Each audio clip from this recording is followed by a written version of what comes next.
কলকাতা। স্থানীয় সংবাদ পড়ছি নমামি বসু রুদ্র। প্রথমে বিশেষ খবর। হাওড়ার উলুবেড়িয়ায় শরৎচন্দ্র চট্টোপাধ্যায় মেডিকেল কলেজ হাসপাতালে আবার এক মহিলা জুনিয়র চিকিৎসকের নিগ্রহ। বিজেপি সহ বিরোধী দলগুলি এই ঘটনার তীব্র নিন্দা করেছে। দেশ জুড়ে ভোটার তালিকায় বিশেষ নিবিড় সংশোধনী বা এসআইআর সংক্রান্ত বিজ্ঞপ্তি জারির আগে নির্বাচন কমিশন দেশের সমস্ত রাজ্য ও কেন্দ্রশাসিত অঞ্চলের মুখ্য নির্বাচনী আধিকারিকদের নিয়ে আগামীকাল দুদিনের বৈঠকে বসছে। অমৃত প্রকল্পের আওতায় রাজ্য জুড়ে নগর উন্নয়ন খাতে প্রায় 650 কোটি টাকার একগুচ্ছ প্রকল্প হাতে নিতে চলেছে সরকার। রাজ্যের দমকল দপ্তর অগ্নি নির্বাপন ব্যবস্থাকে আধুনিক ও কার্যকর করতে এক সার্বিক পরিকল্পনার উদ্যোগ নিয়েছে। দীপাবলি ও কালী পুজোর পর আজও উৎসবের আমেজে গোটা রাজ্য। আলোর মালায় ভাসছে কলকাতা সহ সারা বাংলা। কালী পুজোর পর ভাইফোঁটাতেও রৌদ্রোজ্জ্বল আবহাওয়া পেতে চলেছে রাজ্যবাসী। আসছে বিস্তারিত খবরে। হাওড়ার উলুবেড়িয়া শরৎচন্দ্র চট্টোপাধ্যায় মেডিকেল কলেজ হাসপাতালে আবার এক মহিলা জুনিয়র চিকিৎসকের নিগ্রহকে কেন্দ্র করে সরগরম হয়ে উঠেছে রাজ্য রাজনীতি। আকাশবাণীর হাওড়া জেলা সংবাদদাতা জানিয়েছেন, গতকাল ওই চিকিৎসককে নিগ্রহ করা হয়। পুলিশের বড় আধিকারিক এবং নিজেকে পার্টির স্থানীয় নেতা বলে পরিচয় দিয়ে এক অস্থায়ী হোমগার্ড মহিলা ডাক্তারকে অশ্লীল ভাষায় গালিগালাজ করে বলে অভিযোগ। নির্যাতিতা চিকিৎসক জানিয়েছেন, দুষ্কৃতীরা তার হাত মুচকে দেয় এবং রাস্তায় বেরোলে তাকে ধর্ষণ করা হবে বলেও হুমকি দিয়েছে। পেশেন্টের বাড়ির লোক আমাকে বলে যে আপনাকে মেরেছে, তাতে আপনি মরে তো যাননি, মার খান যাই খান আপনার দায়িত্ব, এটা আপনার চাকরি। আর তখন ওনার পাশের আরেকজন বলেন, হ্যাঁ আপনি বাড়ি যান, তারপর বাড়িতে হসপিটাল থেকে বেরোন, আপনি জ্যান্ত কি করে বাড়ি ঢোকেন আমি দেখে নেবো, আপনার শরীরে আমি আর বলতে পারছি না, আমি বিভিন্ন জায়গার কথা বলে উনি রড ঢুকিয়ে দেবো এইসব বলেছে। আর একজন আমার হাত মুছে দিয়েছে, উনি বলছেন যে উনি পুলিশের খুব বড় অফিসার আর পার্টিরও নেতা। ওই চিকিৎসক উলুবেড়িয়া থানায় অভিযোগ দায়ের করেছেন। পুলিশ অস্থায়ী হোমগার্ড সহ দুজনকে গ্রেপ্তার করেছে। কেন্দ্রীয় প্রতিমন্ত্রী সুকান্ত মজুমদার এই ঘটনার নিন্দা করেছেন। সাংবাদিকদের প্রশ্নের উত্তরে তিনি বলেন, এই রাজ্যের মহিলারা যে সুরক্ষিত নয় তা এই ঘটনায় আরও একবার প্রমাণিত হয়েছে। আরজিকর কাণ্ডের পর রাজ্য সরকার একাধিক নির্দেশাবলী জারি করলেও প্রকৃতপক্ষে কোনো কাজ হয়নি।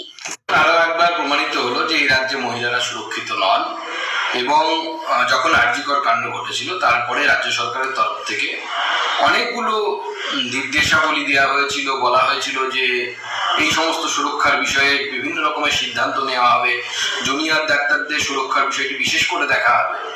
কিন্তু আদপে গ্রাউন্ড লেভেলে অর্থাৎ জমিনি স্তরে কিচ্ছু হয়নি এবং সেটা প্রমাণ করছে যে মমতা বন্দ্যোপাধ্যায় বারবার বা তার প্রশাসন বারবার ললিপপ দিচ্ছেন বাংলার মানুষ।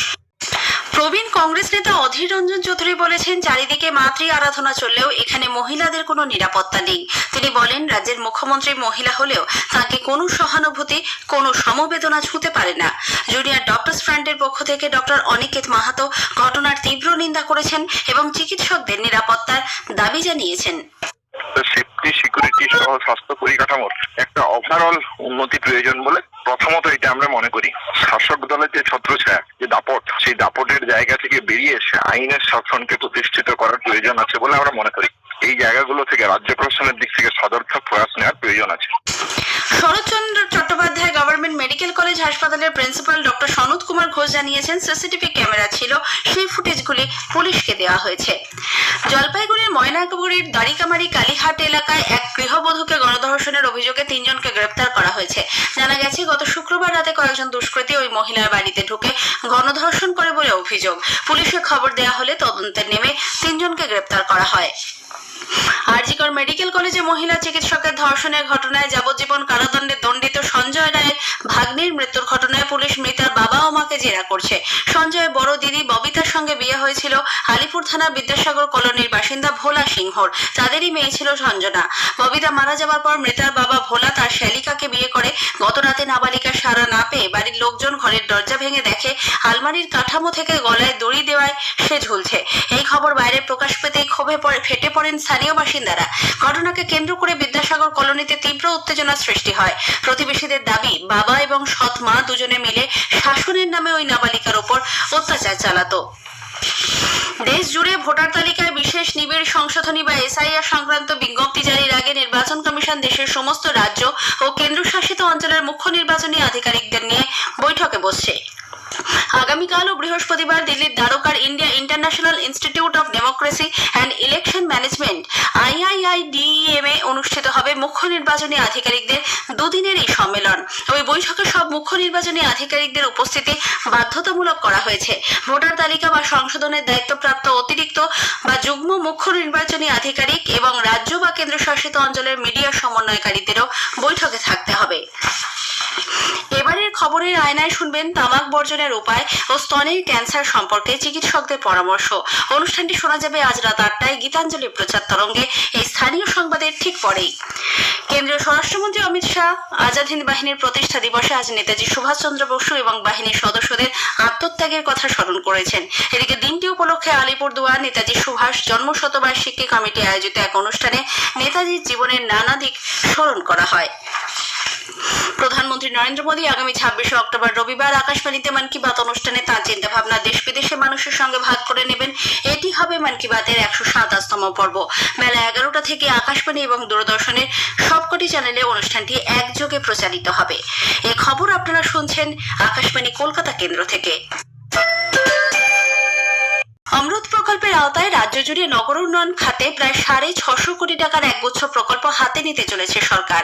ওই প্রকল্পের অধীনে কেন্দ্র সম্প্রতি 250 কোটি টাকা বরাদ্দ করেছে, যা দিয়ে শহরাঞ্চলের প্রতিটি পরিবারে পরিশোধিত পানীয় জল সরবরাহের ব্যবস্থা আরও প্রসারিত হবে। নিকাশি ব্যবস্থার আধুনিকীকরণ, রাস্তা মেরামত, ড্রেন সংস্কার, দূষণ নিয়ন্ত্রণে একাধিক পদক্ষেপ নেওয়ার পাশাপাশি শহরাঞ্চলের সবুজায়ন বাড়াতে নতুন পার্ক গড়ে তোলা ও পুরনো পার্কগুলির সংস্কারের কাজও হবে এই প্রকল্পের অর্থে।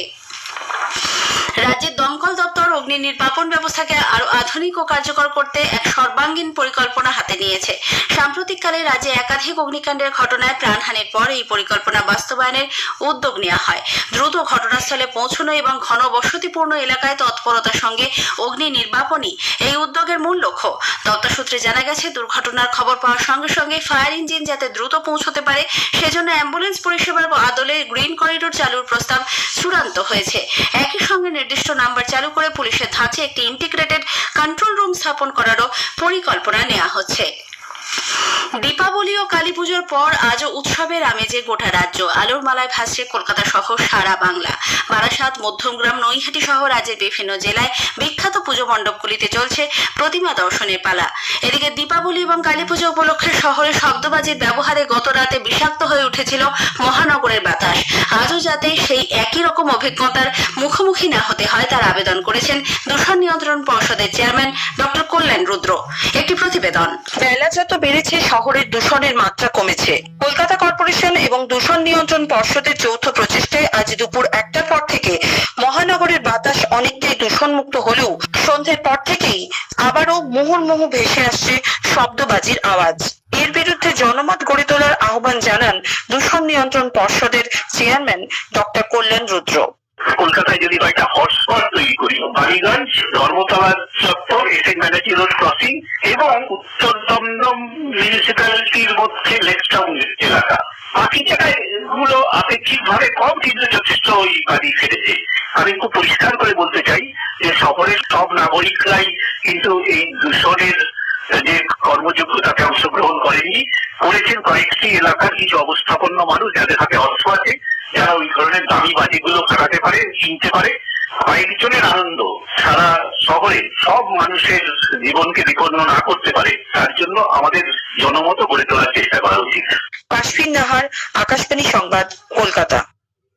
কালী পুজোর পর ভাইফোঁটাতেও রৌদ্রোজ্জ্বল আবহাওয়া পেতে চলেছে রাজ্যবাসী। আগামী 3 দিন রাজ্যের প্রায় সব জেলায় শুষ্ক থাকবে বলে আবহাওয়া দপ্তর জানিয়েছে। তবে সপ্তাহান্তে থাকছে বৃষ্টির পূর্বাভাস। বাতাসে জলীয় বাষ্প প্রবেশ করার ফলে উপকূলীয় জেলাগুলিতে, বিশেষ করে 2 চব্বিশ পরগনা, 2 মেদিনীপুর এবং ঝাড়গ্রাম জেলায় হালকা থেকে মাঝারি বৃষ্টি হতে পারে। উত্তরবঙ্গেও বিক্ষিপ্তভাবে হালকা বৃষ্টির সম্ভাবনা রয়েছে। শেষ করার আগে স্থানীয় সংবাদের বিশেষ কিছু অংশ আরো একবার। হাওড়ার উলুবেড়িয়া শরৎচন্দ্র চট্টোপাধ্যায় মেডিকেল কলেজ হাসপাতালে আবার এক মহিলা জুনিয়র চিকিৎসকের নিগ্রহ। বিজেপি সহ বিরোধী দলগুলি এই ঘটনার তীব্র নিন্দা করেছে। অমৃত প্রকল্পের আওতায় রাজ্য জুড়ে নগর উন্নয়ন খাতে প্রায় 650 কোটি টাকার একগুচ্ছ প্রকল্প হাতে নিতে চলেছে সরকার। স্থানীয় সংবাদ শেষ হলো। এরপর খেলার খবর 8টা বেজে 10 মিনিটে।